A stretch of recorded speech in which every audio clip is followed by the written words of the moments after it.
Assalamualaikum warahmatullahi wabarakatuh. Perkenalkan, nama saya Muhammad Fatia Biantabing. Di sini saya akan membahas tentang teknik konseling berdasarkan 3 pendekatan utama, yaitu pendekatan langsung, pendekatan tidak langsung, dan pendekatan eklektik. Nah, yang pertama yang saya akan bahas yaitu tentang pendekatan langsung dulu. Pendekatan langsung atau bisa disebut juga dengan directive counseling. Pendekatan ini dikembangkan oleh Age Williamson, yang dimana di dalam pendekatan ini konselor lebih aktif dan dominan, sementara konseli atau klien mengikuti arahan dari konselor tersebut. Nah, langkah-langkah pendekatan langsung ini biasanya seperti pertama, analisis masalah, yaitu mengumpulkan informasi tentang masalah konseli atau klien tersebut.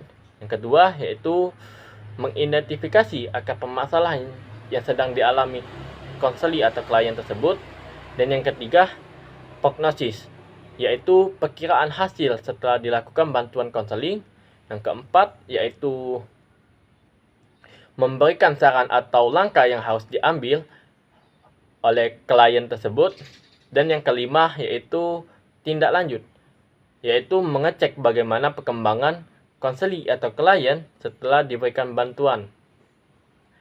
Contohnya itu seperti misal ini ada seorang siswa yang bingung dengan jurusan yang ingin dia pilih saat kuliah nanti. Nah, sebagai konselor kita harus menganalisis data siswa tersebut, memberikan saran serta menentukan langkah yang harus diambil oleh siswa tersebut. Nah, kelebihan dari pendekatan ini yaitu cepat, cocok untuk masalah yang sifatnya praktis atau butuh keputusan yang sangat cepat gitu. Kekurangannya, konseli bisa menjadi pasif dan kurang belajar membuat keputusannya sendiri. Nah, terus yang kedua yaitu pendekatan tidak langsung, biasanya disebut juga dengan non-directive counseling, yang dikembangkan oleh Carl Rogers, yang dimana di dalam pendekatan ini yang aktif justru malah konselingnya, sedangkan konselor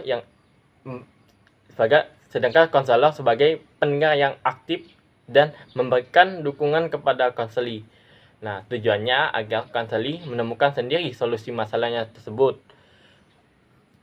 Ciri-cirinya itu seperti konselor tidak mengarahkan, konselor menunjukkan empati dan rasa penerimaan tanpa menghakimi konseli tersebut, dan juga percakapan fokus pada perasaan dan pengalaman konseli tersebut. Contohnya itu seperti ketika ada seorang remaja ini yang merasa tertekan karena masalah keluarganya. Nah, kita sebagai konselor harus mendengarkan dan memfasilitaskan agar remaja itu bisa memahami dan mengelola perasaannya sendiri. Nah, pendekatan ini kelebihannya yaitu bisa mengembangkan kemandirian dan kepercayaan diri konseli tersebut. Kekurangannya yaitu membutuhkan waktu yang sangat lama dan tidak cocok untuk masalah yang sangat mendesak atau cepat. Dan yang ketiga yaitu pendekatan eklektik, yaitu adalah pendekatan gabungan dari pendekatan langsung dan pendekatan tidak langsung yang sudah kita bahas tadi. Nah, yang dimana konselor menggunakan cara yang paling cocok dengan situasi dan kebutuhan klien tersebut. Nah, di dalam pendekatan ini sangat bersifat fleksibel. Misalnya di awal konseli nih, konselor bisa mendengarkan seperti dalam pendekatan tidak langsung. Lalu saat konseli mulai merasa bingung nih, konselor memberikan saran atau arahan seperti pendekatan langsung gitu. Nah, dia juga memiliki kelebihannya. Kelebihannya yaitu bersifat fleksibel dan menyesuaikan dengan kebutuhan konseli. Sedangkan kekurangannya yaitu konselor hanya benar-benar peka dan terlatih untuk tahu kapan harus mengarahkan dan kapan harus membiarkan konseli berkembang sendiri.